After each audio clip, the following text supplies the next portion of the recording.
I'm Joanne Law, Director of Studies for Mediation Institute and co-founder of Interact Support. I'm on a mission to prevent violence by training and supporting dispute resolution practitioners. Mediation Musings is a series of conversations with mediators and for mediators. So if you're interested in dispute resolution, follow the channel. We're intending to update new recordings each week. Enjoy.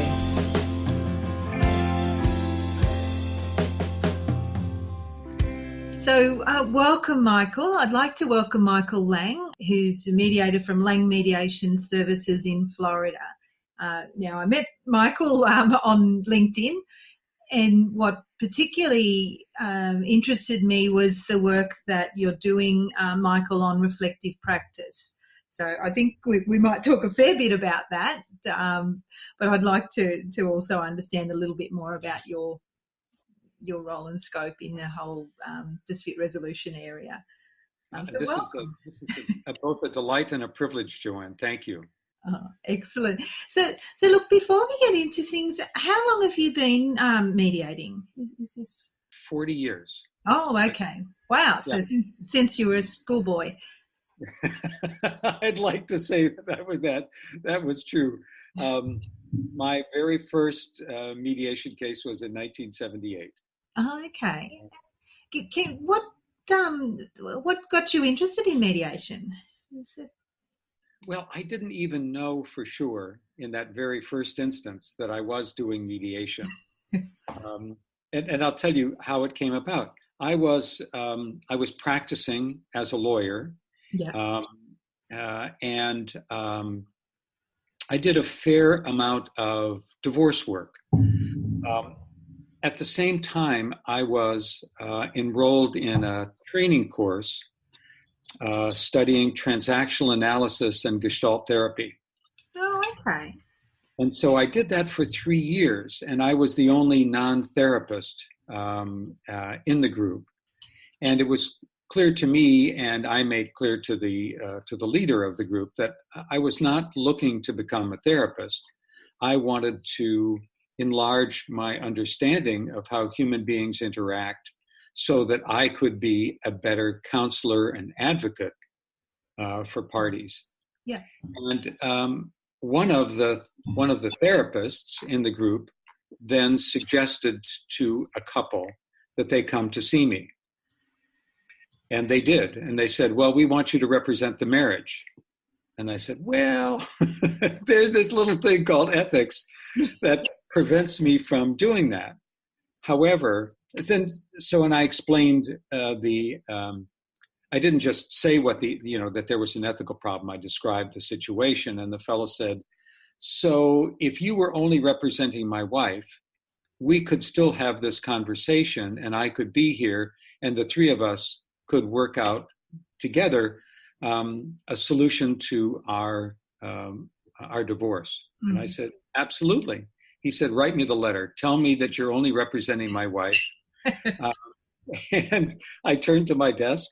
I quickly drafted the letter, handed it to him, and we continued. And that, in a sense, was my very first mediation. They invited me to be the mediator. I didn't invite them to be my clients. Oh, that's fascinating. So you're a problem solver by nature, I can tell. Well, yeah, I mean, that's what I was realizing, Joanne, is that in part by nature, but also by training as a lawyer, I was a problem solver. I was looking for solutions. I was looking to be helpful. Yeah. And the training in therapy really helped me see the larger picture for the parties. I used to describe sometimes when I was teaching that as a lawyer, I learned how to be like a laser beam, very, very focused, quite bright, yeah. but narrowly focused. And as a therapist, I shone a floodlight on things and looked for the shadows, the things that aren't so obvious. Ah, So it Fascinating. was, yeah, it was sort of bringing the two things, the two disciplines together. For me, that was the attraction of becoming a mediator, is that I could hold on to the values and the notions of each discipline, but find a way to bring them together. No, that's interesting. I'm an NLP master practitioner, and Gestalt therapy was one of the approaches that was modelled to create NLP. So that that concept of wholeness and bringing together the fragmentation, I guess, is something that flows through in some ways into mediation as well. I think it's, it was very popular. NLP was for a time very, very popular in the US. Bandler and Grindler were, in high demand. Their books were in high demand. And part of the difficulty was, and I think what compromised it a bit, in this country at least, was its use by salespeople. Yes. How can we manipulate people with this? That's exactly right. That's exactly right. Instead of using it to understand them, we use it to take that understanding and convince them to buy a product that they otherwise might not be willing to purchase. Yes. It really is, because when used with the right intention, it can really help with understanding people. And I guess that's part of our role. It's for us to understand, but also to help people who understand each other. The basic difference between mediation and just negotiation. Right. And it's interesting, if you don't mind my building on this a little bit, because as part of our reflective practice group, we had a discussion today that was raised by one of the participants, and that had to do with how is there a way to incorporate things like Myers-Briggs or neurolinguistic programming, or there's a fellow in the US who's written extensively about high conflict. And, can you find a way to use those as constructive tools and not use it as a way of labeling and therefore potentially judging? Because the issue that came up was, the problem that the participant was describing was the difficulty in so almost unconsciously judging people. Yeah. And, whether it's by their demeanor, their body language, tone of voice. One of the participants is in our group is Israeli, and she said, "and accent." Yep. That there are lots of things that we can absorb as useful pieces of information to help us understand who people are, instead of just using them as a way of judging them by virtue of labeling. Yeah. Look, absolutely, and it's something that we're really working on as well. We're at the moment creating a transformative relationship mediation course. So really looking at people using mediation with people who don't want to go down the divorce path, but they haven't found counselling or those methodologies have helped. And we're looking at, what models do we use? How do we use them? Are we, even as simple as love languages and those types of concepts about, different needs, basic human needs. There's a whole pile of models. What are your thoughts? Did you come up with any sort of thoughts in your mind about how to deal with that issue of models? At least what my thinking is, that all of these are useful tools. just as transactional analysis and, and trying to, evaluate people, their interactions using that kind of a framework. It's all useful as long as what you do is treat it as data. Yeah. In other words, you see people as a collection of bits and pieces of information that are who they are as human beings and how they interact with one another. And if you do that, then the labels they disappear. They fade away. They're irrelevant. Yeah. What matters is, does somebody, for example, and one of the issues that came up was Myers-Briggs. Yeah. And is it very important for one person to narrow options and to reach conclusion, to see things in stages so that they can say, okay, we've got an agenda and we've covered the first topic. Now we're moving on to the second, we're moving on to the third. And other people for whom that kind of a list is unbearably restrictive. Yeah. So if you call them judging and perceiving, is that really useful? No. What's useful is to say, I'm aware that these are the kinds of behaviors that this person is expressing, which could be called judging. Yeah. But I don't care about that label. What I care is that it matters to them that every time we sit down, we have an agenda. Yes. And I am going to then respond by making sure that there is an agenda for every single meeting, because it puts that person at ease. Yeah. And it moves us toward the ultimate goal of solving different problems, resolving the issues. And for the person who finds that too restrictive, to say, we're going to follow this. But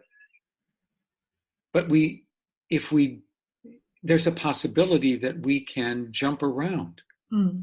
We keep this in mind and know that this is a framework that we're going to use, but we can shift from item 1 to item 4, and making sure that that both interests and needs are accommodated. Yeah. So that's how I would look at it, rather than saying, this person's an INFP, this person's an ESTJ. Who cares? Yeah. Right. Yeah, no, I agree. So it's really around respect. If you define respect as being putting value on other people's needs, so it's just respectful to try and understand what people need in their communication, in the way that you interact with them. What are your thoughts around that? Well, my thought is that I think that it's really that the skilled mediators, among other qualities, are those who can figure out how to join the parties, each of them. Let's say that they're just two. Yeah. And join them in this sense that they can find ways of accessing what's important to the parties. Yeah. Whether it's in language, whether it's in structure, whether it's in values that they have. And if I can read in that sense the parties, if I can connect with them in a way where I'm going to where they are. Yeah. I'll tell you a quick story, if you don't mind, that I follow. Stories are great to illustrate. Yeah. Because I found it so powerful and illustrative. And it's not from my own practice. It comes from the work of a psychiatrist named Milton Erickson, whom you may or...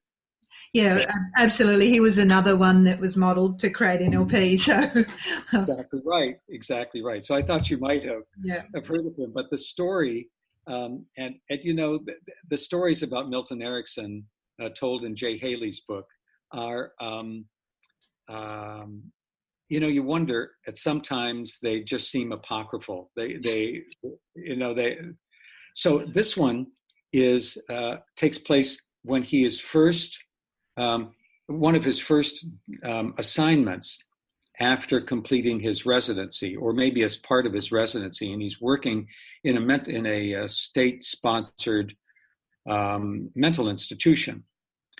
And he goes to the floor to which he was assigned, and he speaks to the charge nurse and says, listen, I'm Dr. Erickson, I'm going to be working here. Tell me a little bit, are there any particularly troublesome situations or individuals? And the nurse said, no, these are all people who've got mental illness, but they don't act out. They're not difficult in that. Well, she said, but then there's one person, and he kind of annoys the other men because he believes he's Jesus, and he proselytizes. So Dr. Erickson says, oh, okay. And he finds the guy. He talks to him. He says, so I'm Dr. Erickson. I'm new here. I understand you're a carpenter. The fellow says, why, yes, I am. And he said, so look, I just moved into this office. I got a bunch of books. There aren't enough bookshelves. Do you think you could help me? Could we build some bookshelves? And the guy says, of course. And that's the beginning of their therapeutic relationship. Beautiful. That's a perfect example.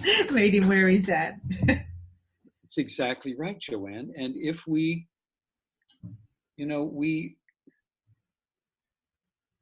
it's such a simple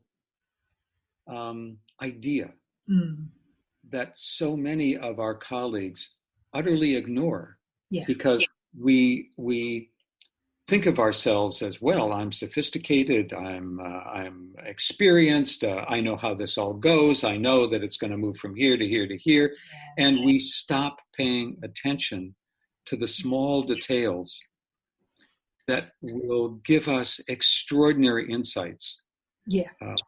Look, I absolutely agree. And I guess that actually loops beautifully back around to reflective practice. I wanted to actually mention that your book's just come out, The Guide to Reflective Practice in Conflict Resolution. So I'll definitely put a link to that, because it is just so critical, because otherwise what happens is that we become jaded. We start thinking, yes, I've seen this all before. I know what this is. It's impossible. You can't. If you haven't worked with that couple at this time, then you're wrong. I'm going to put it out there for everyone. Any time you're generalizing about people, it's just wrong.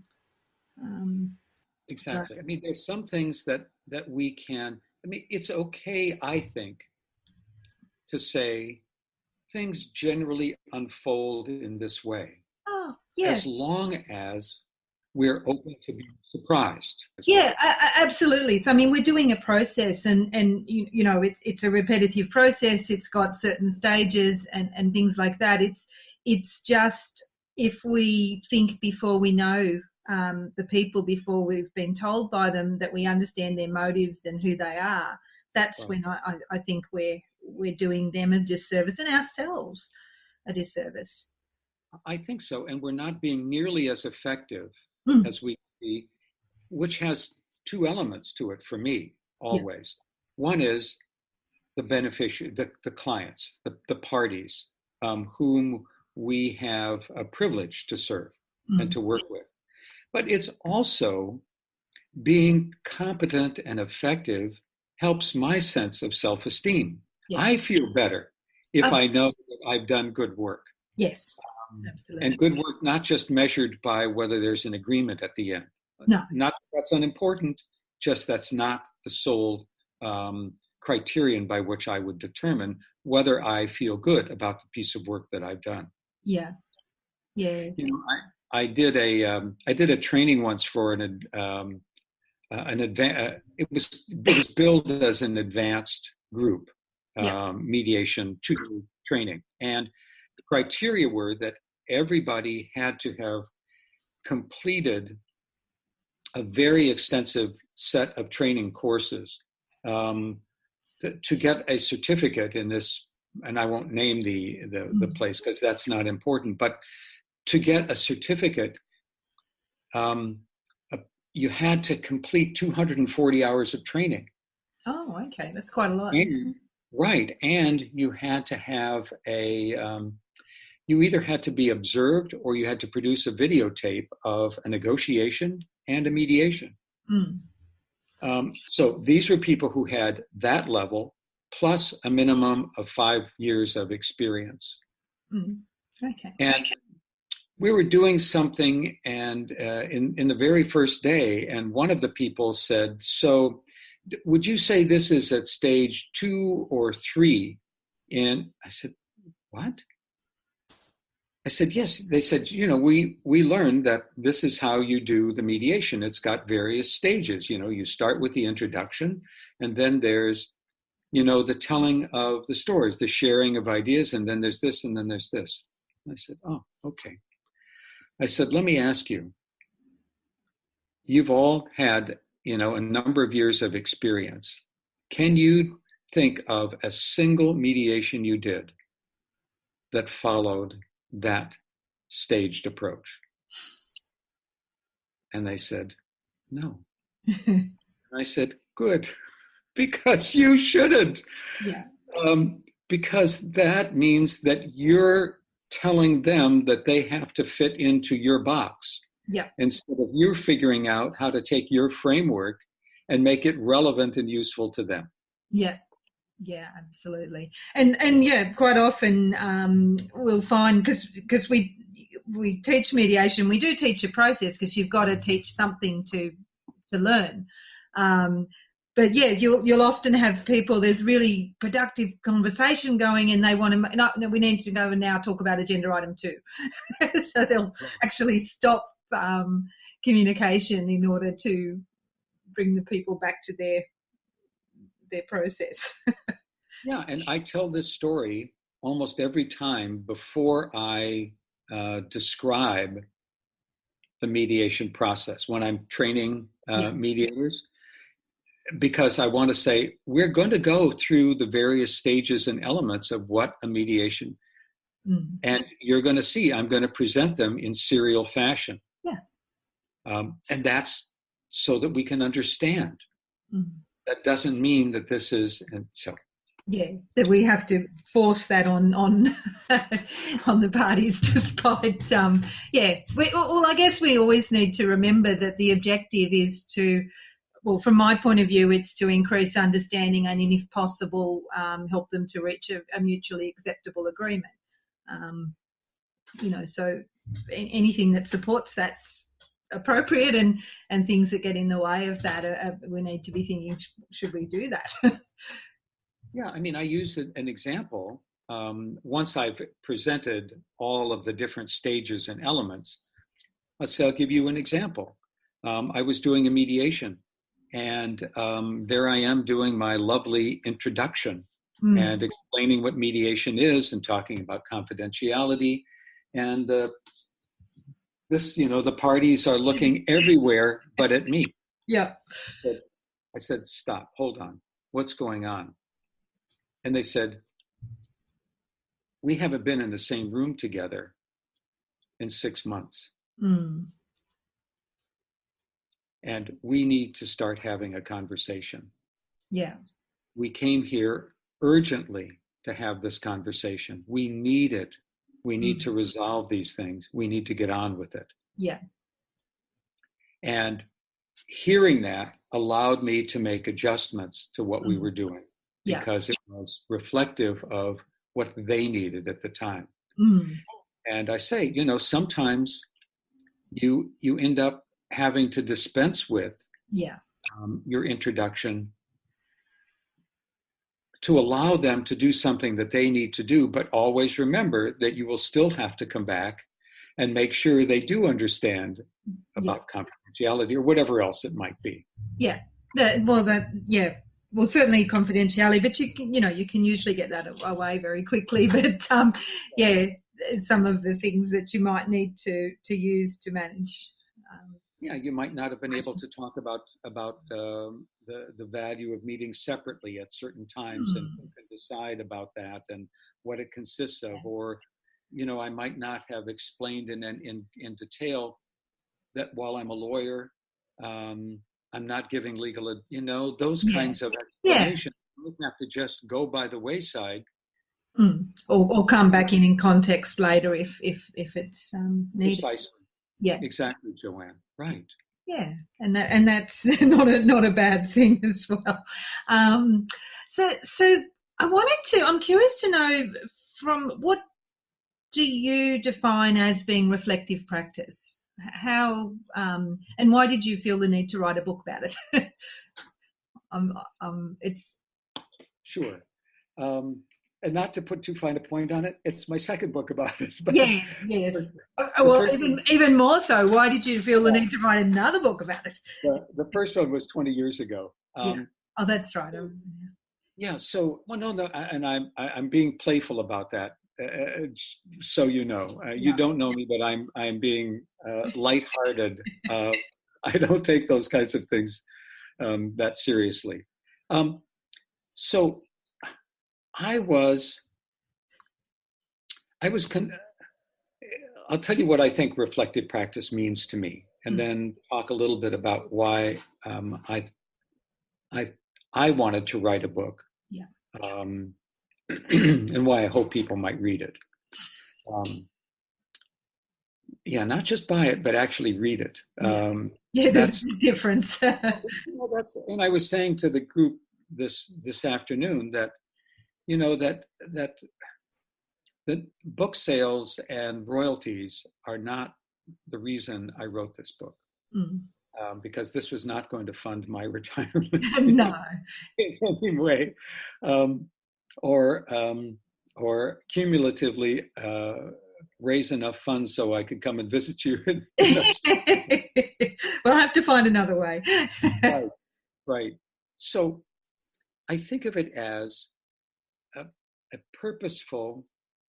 It starts with a mindset, and the mindset is about, I want to learn about my craft in order to become more resilient and responsive and effective. And the way in which I can learn from my experience starts with that mindset.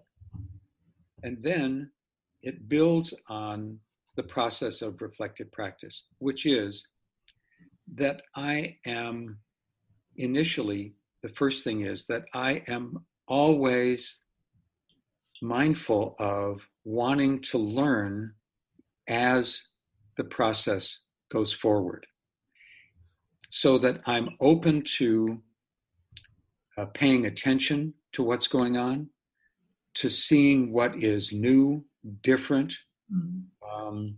I'm testing my assumptions all the time.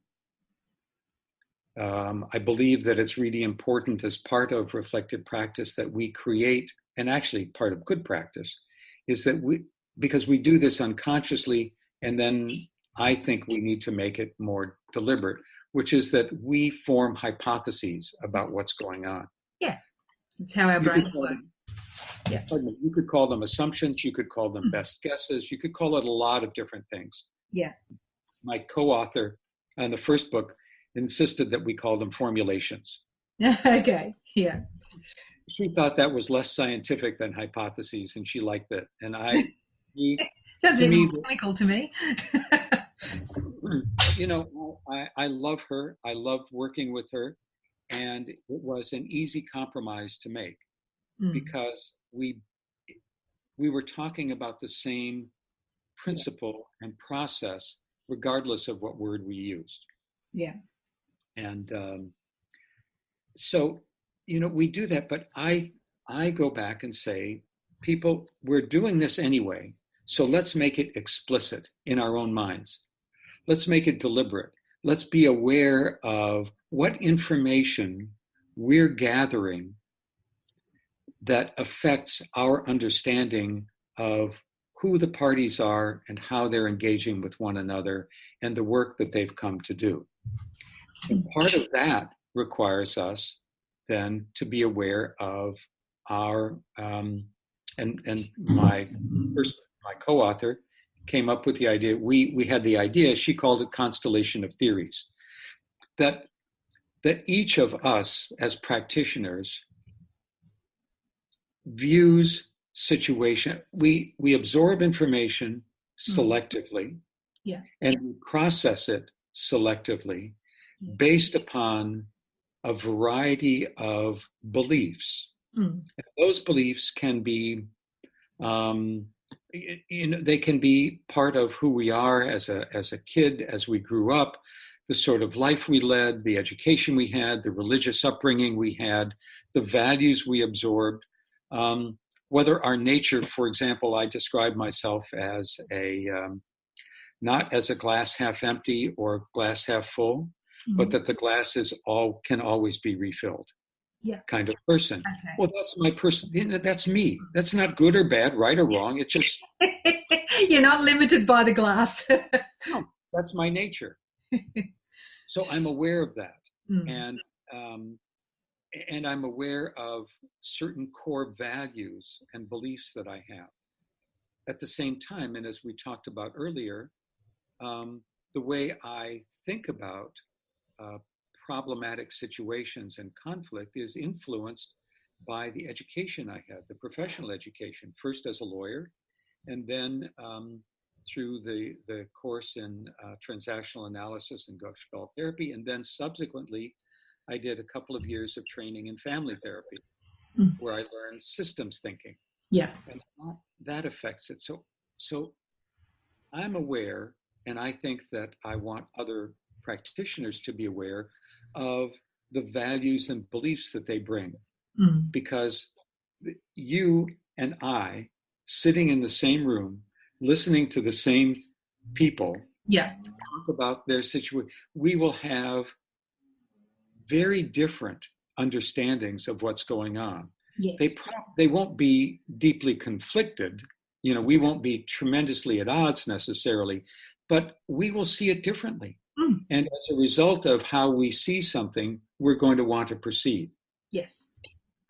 So part of reflective practice is not just forming those hypotheses and knowing what theories we use, but then also being willing to test them, not assuming that our hypothesis is correct. Yeah. Because it's not the issue is not being correct. The issue is whether our hypothesis fits the parties' understanding of themselves, their relationship, and the work that they've come to do. That's part of what we were talking about before, of joining them. Yeah. This is another way of joining them. Do I understand them sufficiently so that I can ask the right question, I can make the appropriate intervention that's useful to them?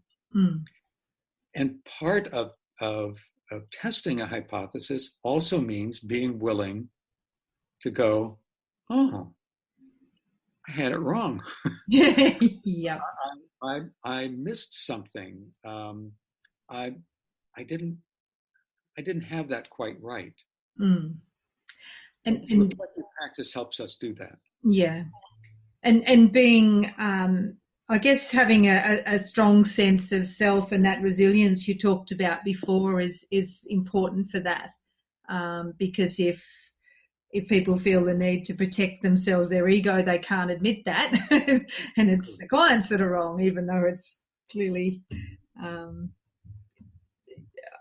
Does that make sense? What I'm saying, that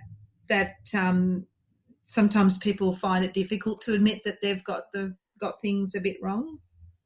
Yeah, I don't even try to think of it as right or wrong. But I think of it as I'm on a path that's going to be shifting and changing, and I want to be prepared to shift and change as the parties demand. Yeah. So I don't think about, and this is the trap I think that many of our colleagues get into, Joanne, is they think, oh, I know exactly what this is about. Yes. And then they proceed accordingly, and treat the parties in a way that the parties are now supposed to go along with the mediator's understanding of what the problem is, rather than whether the mediator is following their understanding of the problem. Yeah, no, I think that, and it's a black and white thinking, because the problem we have is that our brains automatically, once we reach a state of certainty, they stop taking in information that contradicts without our instructions. So, so having that, keeping a grey view of the situation, not forming hypotheses instead of this is what the situation is, stops us filtering out conflicting information. I guess might be a way of describing that. I think of our colleagues who operate they operate on autopilot. Yes. It becomes a bit mechanical. Yes. I don't mean that they don't have empathy. No. That they lack compassion. When I say mechanical, I don't mean that they're machines. No. Not robots. But they operate like, as we were talking before, stage 1, stage 2, and the client has to conform to the process rather than adapting to the needs of those particular people. Right. I know what's best, and I'm going to help you get there. Yeah, exactly. Yeah, so we become the surgeon rather than the midwife. But one of the things I did want to ask you about is your thoughts around confidentiality and reflective practice. Particularly, a lot of people in Australia, they may be working for a funded mediation service, so they work within a community. So often some of the clients are people that they meet at the supermarket or at the school.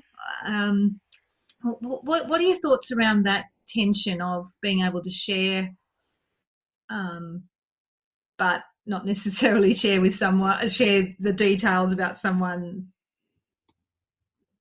Well, in the book I just wrote, that just came out, I tell all kinds of stories about my experiences, but I conceal information that would. I'll give you an example, because my wife is edited the book. Yeah, okay. She's just she's an exquisite woman and a great partner, but she also happens to be a damn fine editor.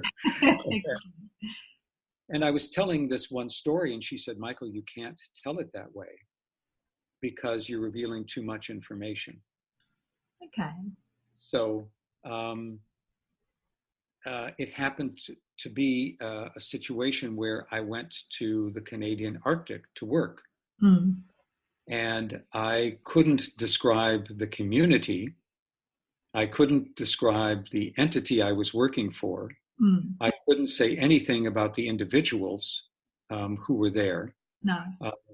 But I could tell this. But the point of the story I was telling is that I was as much out of my element as I could imagine. Yeah. One night I called my wife and I said, "Do you realize that the temperature difference between us right now is 130 degrees?" Oh, goodness sakes. If I go for a stroll, I will die. Yeah, it was where I was 55 below, and it was 75 degrees this Fahrenheit here. Yeah. And so, I talked about it because what I wanted to say was not a lesson in how you work cross-culturally, because some of the people I worked with were in Canada, they're referred to as First Nations people. Yeah. This particular group were Inuit. And, I could describe that much, that some were. And, but the point I wanted to make was that the way in which I worked with them was to be a listener, to assume absolutely nothing, to come as much of as a clean slate as I possibly could, and let them teach me about who they are. Not assume that I had all of these ideas about how you do. No. Yeah. And that's a really important point, because particularly I mainly do family mediation, and we'll have to remember that not everyone actually structures in a nuclear family. Right. You know, it's the predominant family structure for, you know, white, Western, whatever, but it's certainly not necessarily the predominant structure in the world. But it's easy enough to forget that. Yeah, it's interesting. I've done another book, which is for couples going through separation and divorce. Okay. It's based on a book that was originally published in Ireland. It's a lovely little book. Let me just see if I can quickly find it. The folks in Ireland contacted me to write a jacket blurb. So they sent me the book, and I read it, and I thought, wow, there's nothing like this. Yeah. This is marvelous, because of it's written in a way that you would think about how we as mediators help parties. We don't give them solutions. It's not prepackaged ideas. Yeah. We share information. We encourage them to consider whether they need a different kind of resource, and do they need to contact an attorney, somebody in finance, a therapist, whatever. Yeah. So it's written from the point of view, really, of, although the book never uses the term self-determination, it's an embodiment of it. Oh, that's fascinating. You will. I will need you to find that and send us. Send me here's what's happened. Yeah. I said, I want to do this book in the United States. Yeah. And I said, great, let's do it. Yeah. And then we started thinking, well, in Ireland, there's a single jurisdiction. Yeah. There's one set of laws, rules, procedures, language, all of that. And in the US, there are 51. Yeah. 52 if you include Puerto Rico. So we've done it as a digital book. Yeah. So we could easily change it from jurisdiction to jurisdiction. And just last night, I was reading through and I contract with a person in each state to edit the book so that the language and the procedures and so on are accurate. Yeah. One of the things we had to do is when we had to change the illustrations when the book was published here, because we wanted to show Black and brown faces, not just white faces. Yeah, exactly. So the diversity. And we had to take the wig off the judge. Yes. So the woman from Massachusetts was saying, we had this chart about parenting, and it has M and D for the different days. Yeah. She said, irrelevant. Yeah. We'll use A and B, and that we made a number of other changes to the book to reflect exactly what you're saying. And that is that it isn't just mom and dad anymore.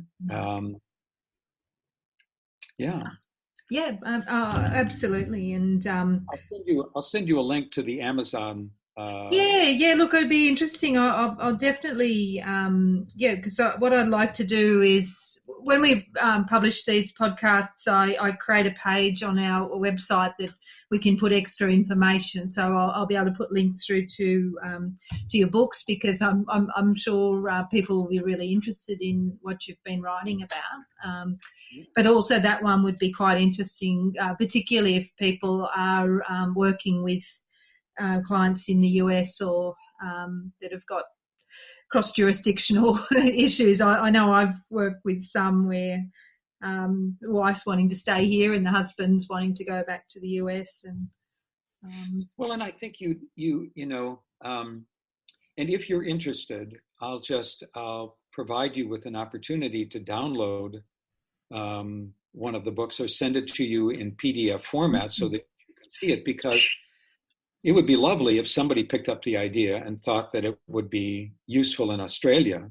Yeah, but I'm already thinking that could be really quite useful, and I know some of our members would probably be interested in collaborating on something because like that.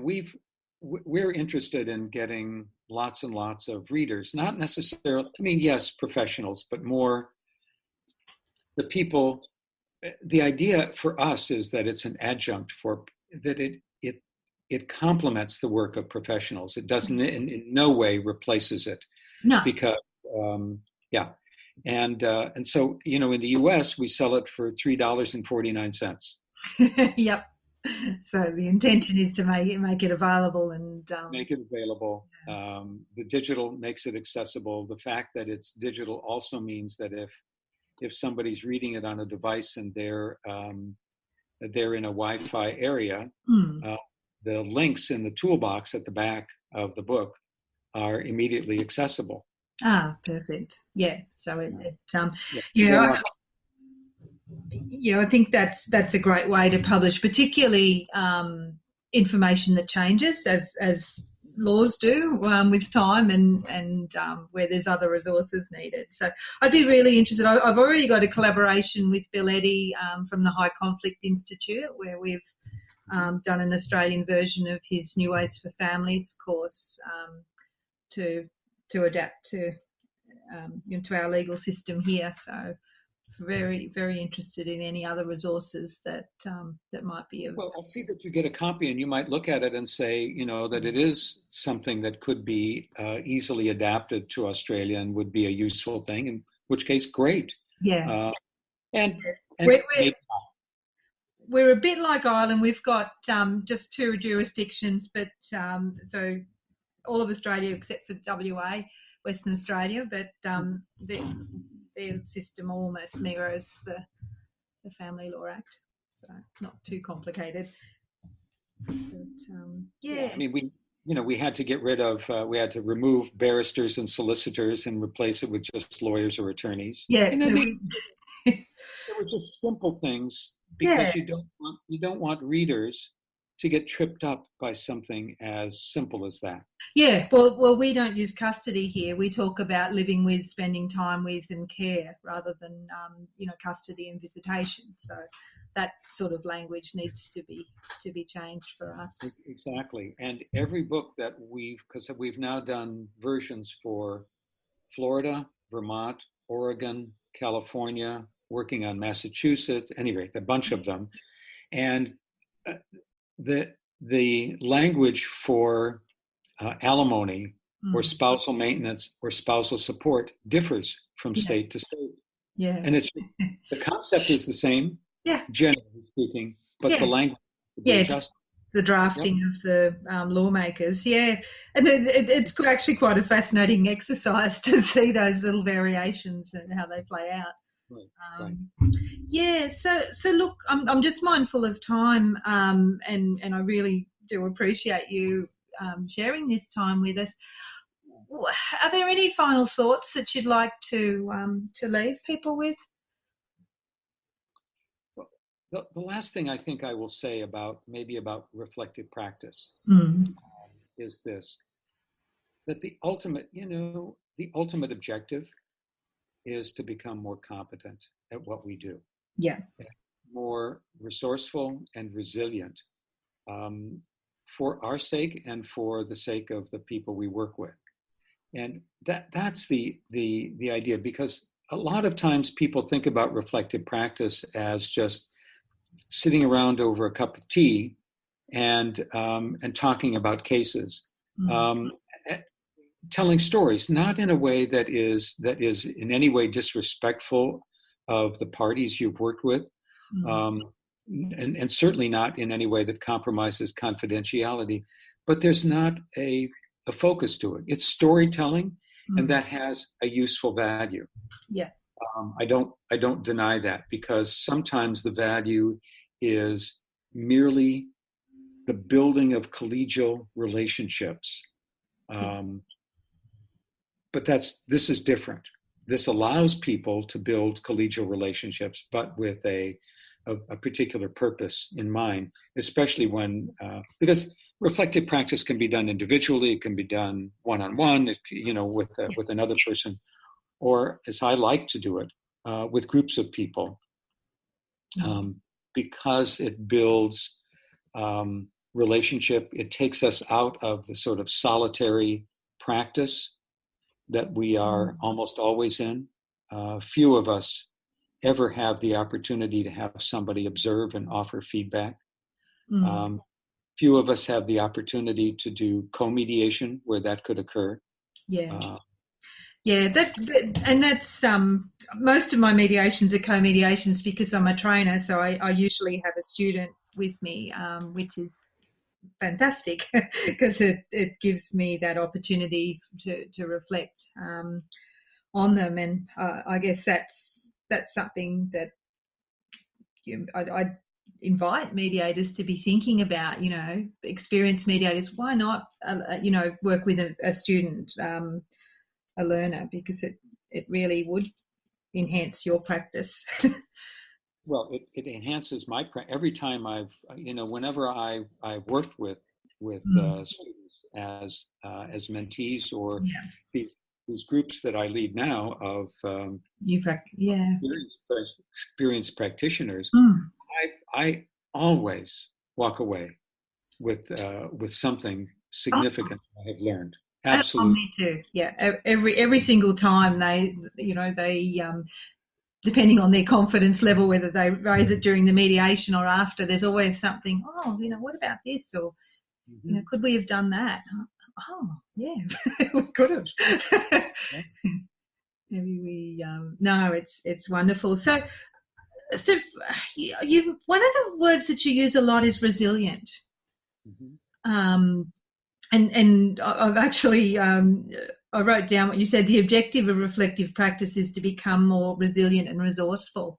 How would you define resilience? What do you mean by that? Well, one of the ways in which I would define it is that I'm flexible.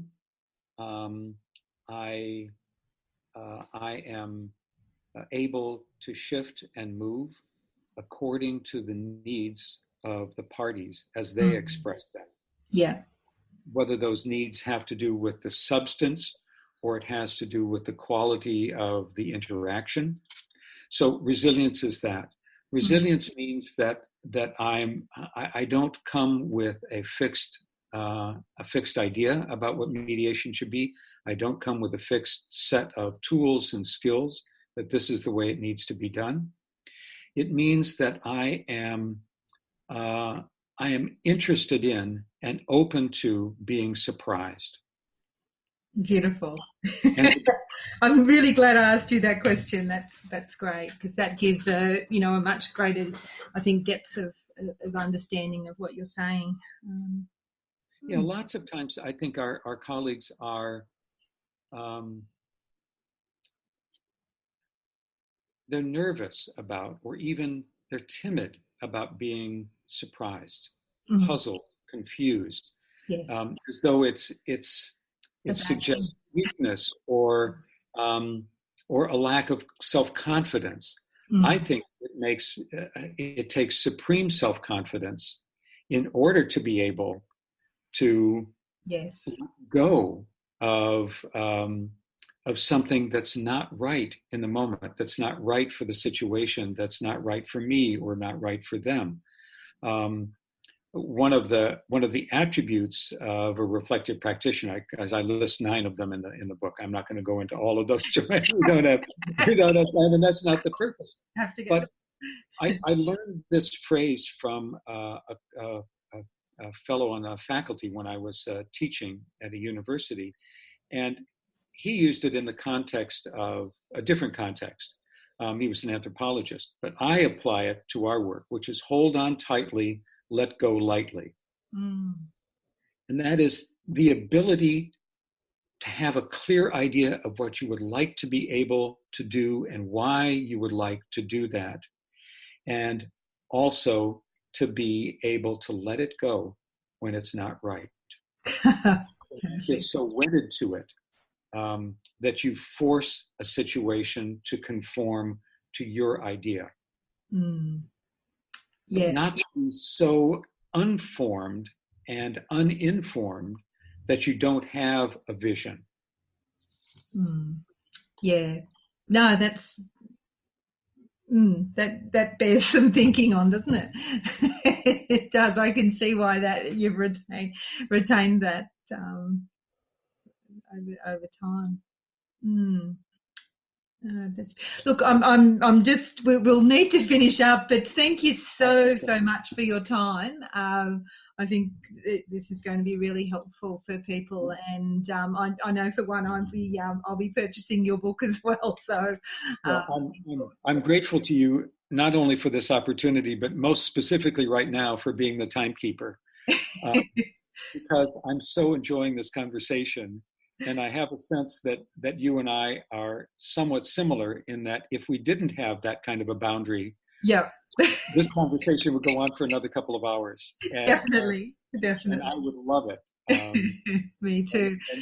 And I would begin to turn the tables and start asking you a lot more questions because I'm fascinated to learn about how you see things and about how you practice. Yeah. Maybe another time, Joanne. Maybe another time. I would enjoy that. Or maybe even we could organise a webinar and invite some of our members along and have a wider discussion. I'd be delighted to do that. Yeah. I've done a couple of webinars on this, and I would be happy. I'm at a stage of my life and my career where giving back is really where I'm focused. Yeah. And if you can see a way that I could be useful to you and to your colleagues to have a conversation, to do a webinar, all you have to do is ask, and I'd be delighted to do that. Oh, thank you so much. And I definitely could see the value there. There's no question about that. And yeah, I agree. We get to a certain age where growth and contribution start to become, major drivers for us. So right. I totally understand. So thank you. As you can hear, I had a really enjoyable time chatting with Michael, and we would really like to organise a combined webinar with his reflective practice group and our group. We'll see if we can make that happen. Stay tuned.